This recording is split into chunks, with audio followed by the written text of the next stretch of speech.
Greetings, everyone. Hope all of you are having an absolutely fantastic day.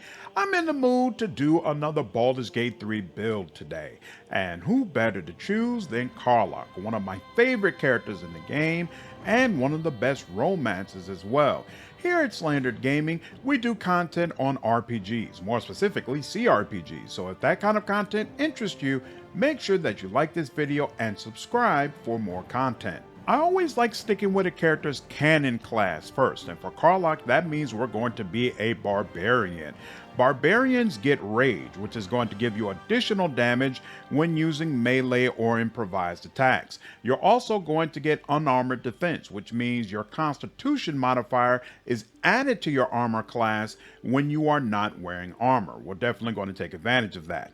For abilities, we're going to want a 16 on strength. Obviously, she's going to be dealing a lot of melee damage. 16 on dexterity because it's going to help her AC and it's going to help with initiative. Initiative is king in Baldur's Gate 3. 14 on constitution, which is pretty much the standard amount for any frontline fighter. She doesn't need intelligence. She doesn't need charisma. This means we do have about 4 additional points. I stick them all in wisdom. It's going to make her a little bit more tanky when enemies try to use nasty crowd control spells against her. As far as the skills, in my opinion, nature doesn't pop up often enough for it to make sense to be proficient in it. Animal handling only makes sense to have if you're not going to have talk with animals, which you absolutely should, so I would ignore that.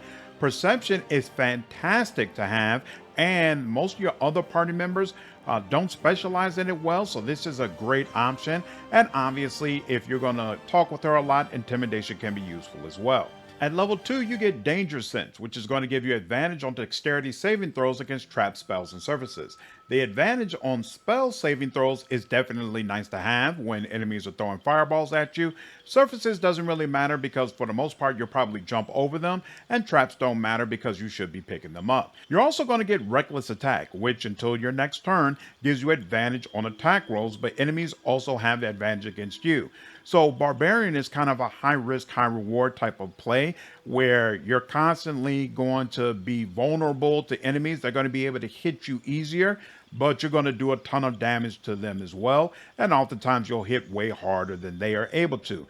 Keep in mind that Reckless Attack is both an action and a reaction, but I would recommend that you always just go ahead and use this as an action. So your turn should basically start with you using Reckless Attack. The reason for this is by having advantage on your rolls is going to give you a much higher chance of being able to roll a critical hit. Whereas if you just waited until you missed a strike and then use Reckless Attack as a reaction to roll again, that doesn't necessarily help you land a crit. All right, at level 3, you're going to get an additional rage charge, which is going to allow you to use your rage one additional time. You'll also get to choose your subclass, and we're going to go ahead and get Wild Heart, which is going to give you access to speak with animals. So you can use speak with animals as an action, and it just reinforces that there's no reason to pick up proficiency in animal handling. You also get to pick one bestial heart. We're going to go ahead and get Tiger Heart. So this is going to increase your jump distance by 4.5 meters, which significantly helps you maneuver around the battlefield. And you're going to get Tiger's Bloodlust, which lashes out to attack up to 3 enemies at once and make them bleed. So basically, it works the same way as Cleave, except that you can also cause enemies to bleed. Now, bleed by itself doesn't really do much. The target is going to take 2 slashing damage at the start of each turn, and they have disadvantage on Constitution saving throws. So of course, if you're facing a cleric or someone who's concentrating on a spell, this is somewhat useful, but by and large, bleed by itself isn't really all that great, but later on this is really going to help us. At level 4, you get to choose your first feat, and I would definitely go with Great Weapon Master. So this is going to do a couple of things. First and foremost, when you land a critical hit or kill a target with a melee weapon attack, you'll be able to make another melee weapon attack as a bonus action that turn. In addition to this, it's going to give you an additional 10 damage on all successful melee weapon attacks, while also applying a -5 attack roll penalty to those attacks. Now, this is a passive, so you can toggle it on and off, but it's absolutely incredible for barbarians because, again, you should be using Reckless Attack all the time. which means you're going to be attacking with advantage all the time. And that's going to really help you absorb that -5 attack roll penalty. If you add a couple of other things, like for example, casting Bless on your Barbarian, you can basically completely nullify the penalty while still getting that additional 10 damage. So this is fantastic to have, and it's really just a must-have for any melee fighter. At level 5, you get extra attack, which is triggered when you make an unarmed or weapon attack and allows you to make an additional free attack as well. Keep in mind that if you have something on your person such as haste, which allows you to make another action which you can use as an attack, then you will trigger this free attack once again, allowing you to attack 4 times in one turn. And we're going to add something else that's going to allow us to make more attacks as well, so you can get an incredible amount of damage in a single turn once you have access to this feature. You're also going to get fast movement, which increases your movement speed by 3 meters when you're not wearing heavy armor. So yet again, when it comes to barbarians, it's best if you go ahead and just use clothing. Since Karlach is a Zerial tiefling, she's going to get these Legacy of Avernus smites. Me personally, I don't like using them because it costs both an action and a bonus action. And as you saw in the last level, we'll be able to do additional attacks with our bonus action. So it doesn't really make sense to burn both of your actions on just one attack. So personally, I ignore these. At level 6, you get yet another rage charge, so it's going to allow you to use rage more often. And then you can choose an animal aspect, and we're going to go ahead and choose Tiger. You are now able to add your strength modifier to attack rolls against bleeding or poison targets. So now it really helps us when we're able to make a target bleed, and we're going to have 2 ways to do that. One is the cleave attack that we got from choosing the Tiger Bestial Heart, and then we're going to always make sure we have a weapon that can lacerate, which is going to allow us to make 1 single target bleed as well. So either way, we should always have some option in order to be able to trigger this modifier bonus.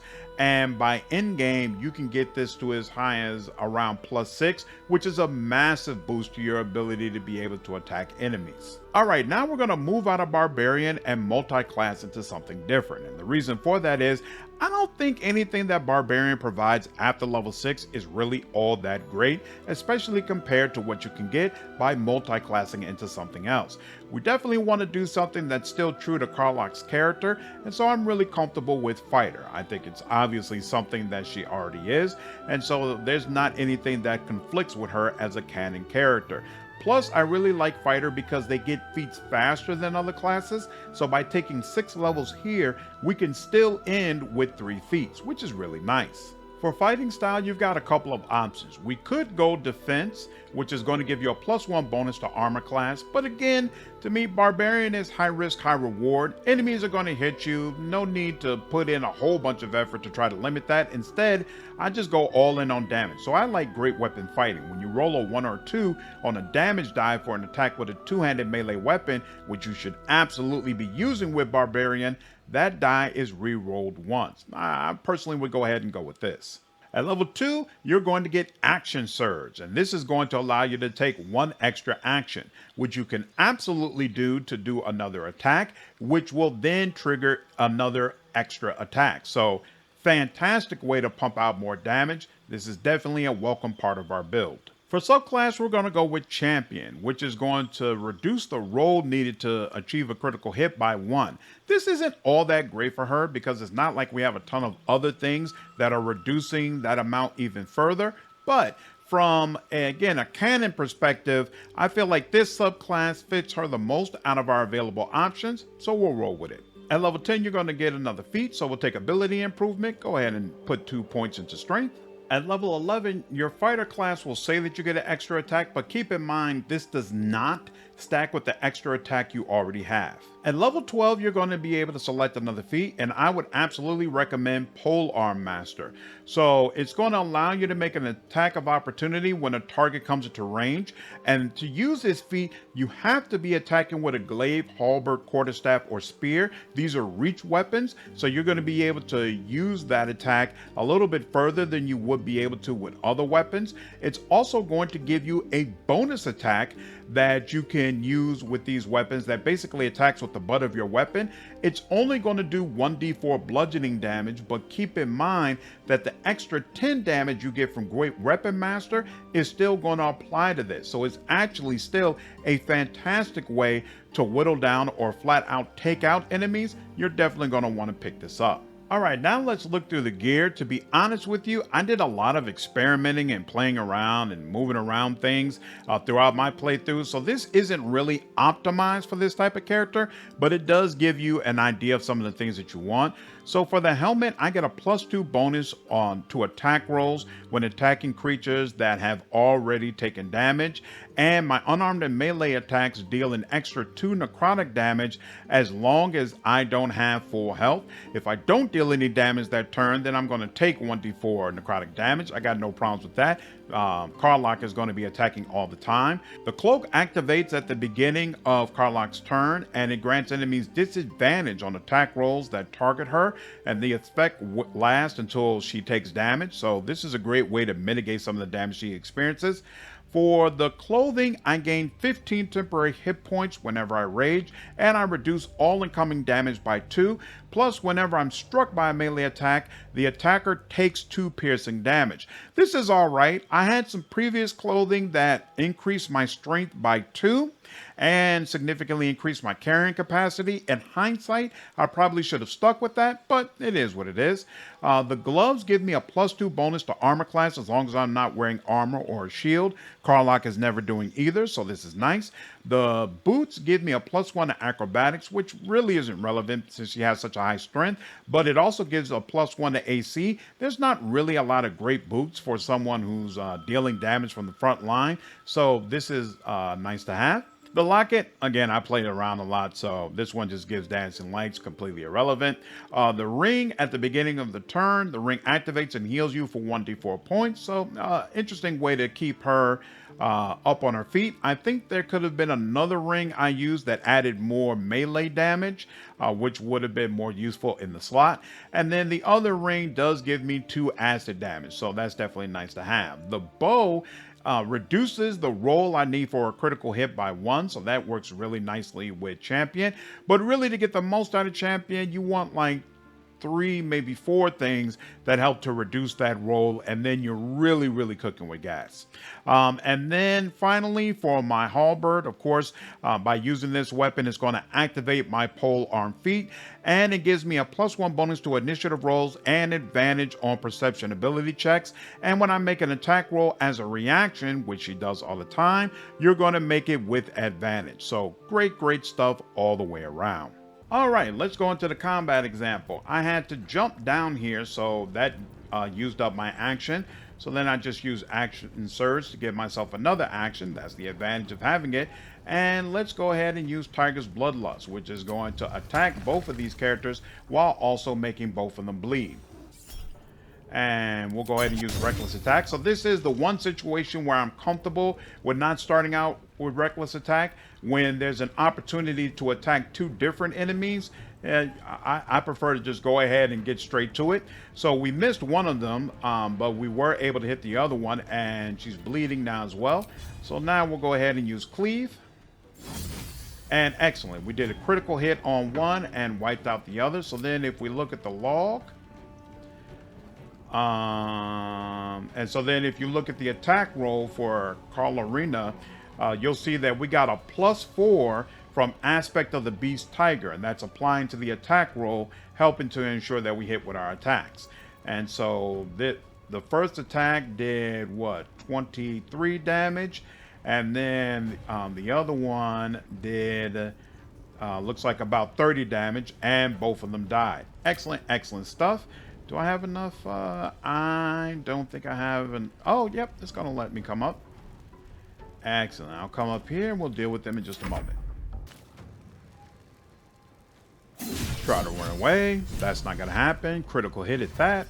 So on that opportunity attack, we rolled a critical hit, 20, and allowed us to do 29 damage, and then an additional 6 and 8. So that's what, 37 damage. Very nice. Now we've got another character right in front of us. So this time, since it's a single target, we'll go ahead and use Reckless Attack. And he's still got one. So we'll go ahead and use this. Excellent. And then we'll jump down here. All right. And we'll do this. And there's no other enemies close by, but I think that's enough. It gives you a pretty good idea of the way the build works. Really, really simple, really true to Karlach's character. I think you can definitely have a great time going through the game this way. Hope you all enjoyed the video. Take care.